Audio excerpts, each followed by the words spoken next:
This is the Lone Crater YouTube. We hope this video helps. You're starting with the essentials. Power down, unplug, and wait at least 10 minutes so components cool.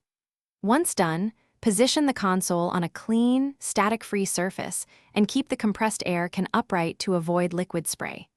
Use a soft brush to loosen visible dust around vents and ports.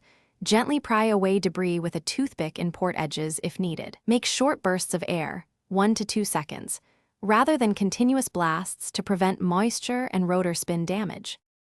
Now focus on the internal airflow path.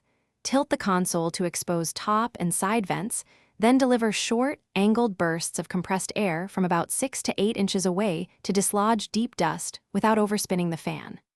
Once done on one side, rotate the unit and repeat from the opposite angle so dust exits rather than moves deeper. Make sure to brush loosened dust toward the vents between bursts. Avoid opening the shell unless you have ESD protection and a reliable teardown guide. Finish by wiping the exterior with a lightly damp microfiber cloth and drying immediately to remove residue. Re-inspect ports and vents with another brief air pass, then reconnect power and run a short stress test or game to confirm normal fan behavior and temperatures. If you notice persistent loud fans or overheating, power cycle and check for firmware updates.